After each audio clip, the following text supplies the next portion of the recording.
Hi, welcome to day 157 of the Bible 365 Challenge. I'll be reading from the Thematic Bible Reading Plan, and today we'll be covering 2 Samuel chapter 23, 2 Samuel chapter 24, and 1 Corinthians chapter 3. 2 Samuel chapter 23. David's last words. These are the last words of David, the inspired utterance of David, son of Jesse, the utterance of the man exalted by the Most High, the man anointed by the God of Jacob, the hero of Israel's songs. The Spirit of the Lord spoke through me. His word was on my tongue. The God of Israel spoke. The Rock of Israel said to me, when one rules over people in righteousness, when he rules in the fear of God, he is like the light of morning at sunrise on a cloudless morning, like the brightness after rain that brings grass from the earth. If my house were not right with God, surely he would not have made with me an everlasting covenant, arranged and secured in every part. Surely he would not bring to fruition my salvation and grant me my every desire. But evil men are all to be cast aside like thorns, which are not gathered with the hand. Whoever touches thorns uses a tool of iron or the shaft of a spear. They are burned up where they lie. David's mighty warriors. These are the names of David's mighty warriors. Josheb-Basshebeth, a Tahkemonite, was chief of the three. He raised his spear against 800 men, whom he killed in one encounter. Next to him was Eleazar, son of Dodai, the Ahohite. As one of the three mighty warriors, he was with David when they taunted the Philistines, gathered at Pasdammim for battle. Then the Israelites retreated, but Eleazar stood his ground and struck down the Philistines till his hands grew tired and froze to the sword. The Lord brought about a great victory that day. The troops returned to Eleazar, but only to strip the dead. Next to him was Shammah, son of Agi, the Hararite. When the Philistines banded together at a place where there was a field full of lentils, Israel's troops fled from them. But Shammah took his stand in the middle of the field. He defended it and struck the Philistines down, and the Lord brought about a great victory. During harvest time, 3 of the 30 chief warriors came down to David at the cave of Adullam, where a band of Philistines was encamped in the valley of Rephaim. At that time David was in the stronghold, and the Philistine garrison was at Bethlehem. David longed for water and said, "Oh, that someone would get me a drink of water from the well near the gate of Bethlehem." So the three mighty warriors broke through the Philistine lines, drew water from the well near the gate of Bethlehem, and carried it back to David. But he refused to drink it. Instead, he poured it out before the Lord. "Far be it from me, Lord, to do this," he said. "Is it not the blood of men who went at the risk of their lives?" And David would not drink it. Such were the exploits of the three mighty warriors. Abishai, the brother of Joab, son of Zeruiah, was chief of the three.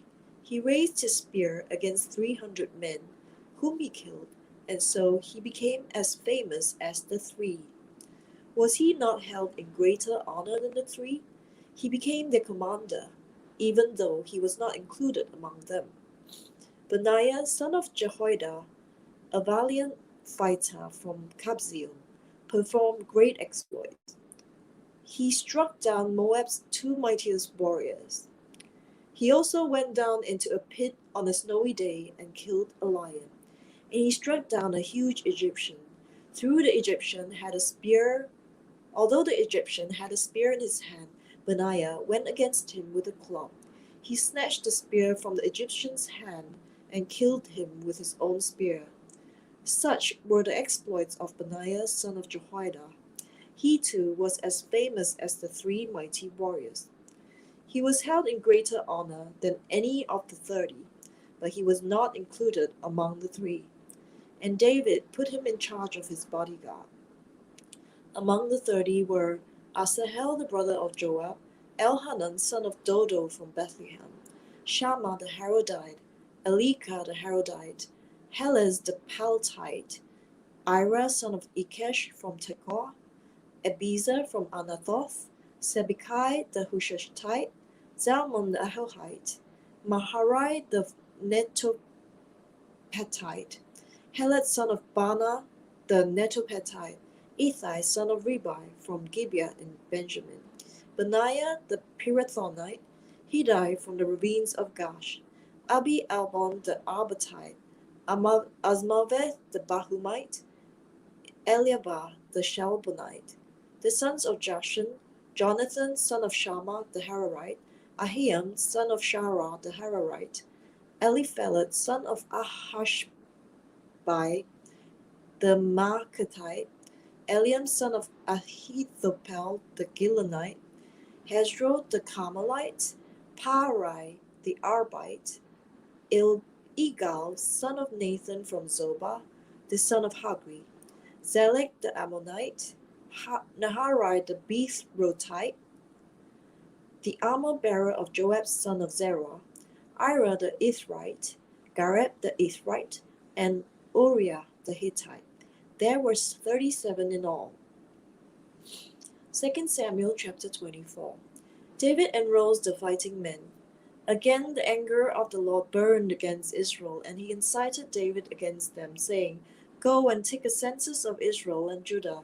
So the king said to Joab and the army commanders with him, Go throughout the tribes of Israel from Dan to Beersheba, and enroll the fighting men, so that I may now know how many there are. But Joab replied to the king, May the Lord your God multiply the troops 100 times over, and may the eyes of my lord the king see it. But why does my lord the king want to do such a thing? The king's word, however, overruled Joab and the army commanders, so they left the presence of the king to enroll the fighting men of Israel.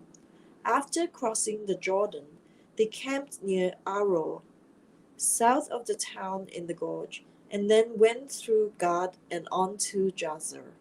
They went to Gilead and the region of Tahtim Hodshi, and on to Danjan and around towards Sidon. Then they went toward the fortress of Tyre and all the towns of the Hivites and Canaanites. Finally, they went on to Beersheba in the Negev of Judah. After they had gone through the entire land, they came back to Jerusalem at the end of 9 months and 20 days. Joab reported the number of the fighting men to the king. In Israel there were 800,000 able-bodied men who could handle a sword, and in Judah 500,000. David was conscience-stricken after he had counted the fighting men, and he said to the Lord, I have sinned greatly in what I have done. Now, Lord, I beg you, take away the guilt of your servant. I have done a very foolish thing. Before David got up the next morning, the word of the Lord had come to Gad the prophet, David's seer. Go and tell David, this is what the Lord says. I am giving you 3 options. Choose one of them for me to carry out against you. So Gad went to David and said to him, Shall there come on you 3 years of famine in your land, or 3 months of fleeing from your enemies while they pursue you, or 3 days of plague in your land? Now then, think it over and decide how I should answer the one who sent me. David said to Gad, I am in deep distress. Let us fall into the hands of the Lord, for his mercy is great, but do not let me fall into human hands. So the Lord sent a plague on Israel from that morning until the end of the time designated, and 70,000 of the people from Dan to Beersheba died. When the angel stretched out his hand to destroy Jerusalem, the Lord relented concerning the disaster and said to the angel who was afflicting the people, Enough, withdraw your hand. The angel of the Lord was then at the threshing floor of Araunah the Jebusite. When David saw the angel who was striking down the people, he said to the Lord, I have sinned. I, the shepherd, have done wrong. These are but sheep. What have I done? Let your hand fall on me and my family. David builds an altar. That day Gad went to David and said to him, Go up and build an altar to the Lord on the threshing floor of Araunah the Jebusite. So David went up, as the Lord had commanded through Gad. Then Araunah looked and saw the king and his officials coming toward him. He went out and bowed down before the king with his face to the ground. Araunah said, Why has my lord the king come to his servant? To buy your threshing floor, David answered, so I can build an altar to the Lord, that the plague on the people may be stopped. Araunah said to David, Let my lord the king take whatever he wishes and offer it up. Here are oxen for the burnt offering, and here are threshing sledges and ox yokes for the wood. Your majesty, Araunah gives all this to the king. Araunah also said to him, May the Lord your God accept you. But the king replied to Araunah, No, I insist on paying you for it. I will not sacrifice to the Lord my God burnt offerings that cost me nothing. So David bought the threshing floor and the oxen and paid 50 shekels of silver for them. David built an altar to the Lord there and sacrificed burnt offerings and fellowship offerings. Then the Lord answered his prayer in behalf of the land, and the plague on Israel was stopped. 1 Corinthians chapter 3. The church and its leaders. Brothers and sisters, I could not address you as people who live by the Spirit, but as people who are still worldly, mere infants in Christ. I gave you milk, not solid food, for you were not yet ready for it. Indeed, you are still not ready. You are still worldly. For since there is jealousy and quarreling among you, are you not worldly? Are you not acting like mere humans? For when one says, I follow Paul, and another, I follow Apollos, are you not mere human beings? What, after all, is Apollos and what is Paul? Only servants, through whom you came to believe, as the Lord has assigned to each his task. I planted the seed, Apollos watered it, but God has been making it grow. So neither the one who plants nor the one who waters is anything, but only God, who makes things grow. The one who plants and the one who waters have one purpose, and they will each be rewarded according to their own labor. For we are co-workers in God's service. You are God's field, God's building. By the grace God has given me, I laid a foundation as a wise builder, and someone else is building on it. But each one should build with care. For no one can lay any foundation other than the one already laid, which is Jesus Christ. If anyone builds on this foundation using gold, silver, costly stones, wood, hay, or straw, their work will be shown for what it is, because the day will bring it to light. It will be revealed with fire, and the fire will test the quality of each person's work. If what has been built survives, the builder will receive a reward. If it is burned up, the builder will suffer loss, but yet will be saved, even though only as one escaping through the flames. Don't you know that you yourselves are God's temple, and that God's Spirit dwells in your midst? If anyone destroys God's temple, God will destroy that person. For God's temple is sacred, and you together are that temple. Do not deceive yourselves, and any of you think you are wise by the standards of this age, you should become fools so that you may become wise. For the wisdom of this world is foolishness in God's sight. As it is written, He catches the wise in their craftiness. And again, the Lord knows that the thoughts of the wise are futile. So then, no more boasting about human leaders.